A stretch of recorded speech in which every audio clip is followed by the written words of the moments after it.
अस्सलामुअलैकुम सामाईन व नाज़रीन। आज हम कुतुब शाही दौर में उर्दू शेर व अदब का इर्तिका कैसे हुआ, इसके बारे में हम आज जानेंगे।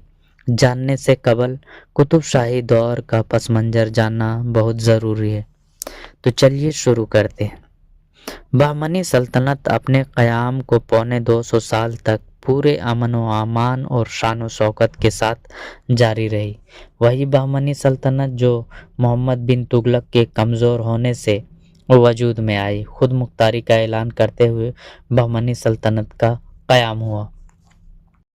अब वही बहमनी सल्तनत पौने 200 साल तक चलने के बाद इक़्तिदार की कशमकश और सियासी इंतशार आने की खराबियों की वजह से तितर बितर होता गया, जिसके वजह से आहिस्ता आहिस्ता सिराजा इनका बिखरता गया।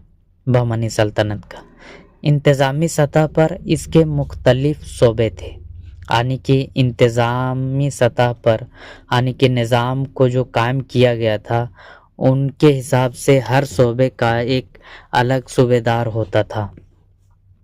कुतुब शाही सल्तनत का बानी सुल्तान कुली नस्लन तुर्क था और ईरान के शोबा हमदान के बादशाह अवैस कुली का बेटा था।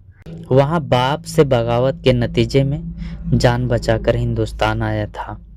यहाँ पहुंचकर महमूद शाह बहमनी का यानी बहमनी सल्तनत के 8वां फरमारवा सुल्तान का मुलाजिम हो गया और अपनी शुजाअत यानी बहादुरी के बाद बहुत जल्दी तरक्की की मनाजिल तय करता हुआ महमूद शाह की नज़रों में समा गया। उसे तेलंगाना की सूबेदारी सौंप दी गई। किसे? कुली कुतुब को। कौन? बहमन शाह के 8वां फरमारवा बादशाह महमूद शाह। सुल्तान महमूद शाह की ज़िंदगी तक वो सल्तनत का वफादार रहा, लेकिन मोहम्मद अली शाह के इंतकाल के बाद बहमनी सल्तनत की कमज़ोरी और इंतशार को देखते हुए उसने खुद मुख्तारी का ऐलान कर दिया। किसने? ये ईरान से भागकर जो आया था अपने बाप से बगावत करके, ये सुल्तान कुली कुतुब। उसने गोलकुंडा को मोहम्मद नगर का नाम देते हुए उसे अपना पायतख्त बनाया। सुल्तान कुली ने इक़्तिदार संभालते हुए छोटी छोटी रियासतों को अपने अंदर मिलाकर सल्तनत को खूब वसीयत बख्शी, यानी कि अपने अंदर जो है छोटी छोटी रियासतों को मिलाकर सुल्तान कुली कुतुब शाह ने सल्तनत को बहुत बड़ी लंबी चौड़ी कर ली। आइए अब हम जानते हैं शेर व अदब का इर्तिका कैसे हुआ कुतुब शाही दौर में, इसके बारे में। चलिए शुरू करते हैं। इस सल्तनत के हुक्मरां 8 गुजरे, जो इमारत से ज़्यादा इल्म अदब और तहजीब व सकाफत के फ़रोग़ के लिए याद किया जाता है, जिनमें पहला इब्राहिम कुली से लेकर आखिरी फरमारवा अबुल हसन ताना शाह तक ये दौर इल्म अदब का ज़री यानी कि सुनहरा दौर कहलाता है। पहला हुक्मरान सुल्तान कुली अपनी महमजूई के लिए मशहूर थे ही, लेकिन इल्मी सरपरस्ती और अदब परवरी में भी किसी से पीछे नहीं था। उसने एक आश खाना के नाम से एक जदीद महल बनवाया था, जहाँ सल्तनत में मौजूद अहम अदीब, शोरा और दानिश्वर जमा होते थे। यहाँ सुल्तान उन सब का जो है कलाम सुनते थे और इनाम व इकराम से नवाजते भी थे।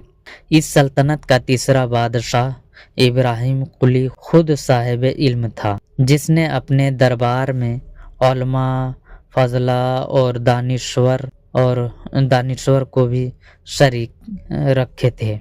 उसने अरबी, फ़ारसी और तुर्की ज़बानों के अलावा मुल्की ज़बानों जैसे तेलुगु और मराठी की भी हौसला अफजाई की।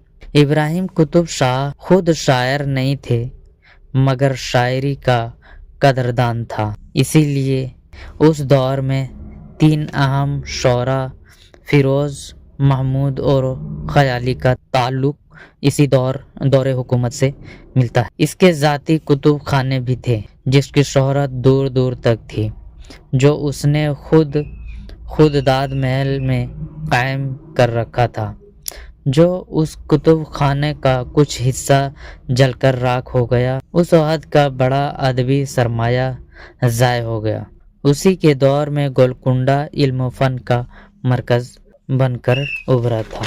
اس طرح اس سلطنت کا سلطان محمد قلی قطب شاہ، جو اردو کا پہلا صاحب دیوان شاعر ہیں اور ادب نواز شخصیت بھی ہیں، اسی سلطنت کے آخری سلطان تانا شاہ بھی اردو کا بہترین شاعر ہیں۔ اس طرح قطب شاہی دور میں ہمیں ایک جانب شاعروں کی کہکشاں تو دوسری جانب نثر کے بھی بے مثال ستارے چمکتے دکھائی دیتے ہیں۔ شاعروں میں جیسے فیروز، محمود خیالی، ملا وجدی، محمد قلی قطب شاہ، گواسی، ابن نساتی، طبعی، شاہ راجو حسینی اور تانا شاہ کے نام بھی ملتے ہیں، اور نثر نگاروں میں میراجی، حسن خدانما، مولانا عبداللہ، ملا وجدی، میرا یعقوب اور عابد شاہ جیسے نام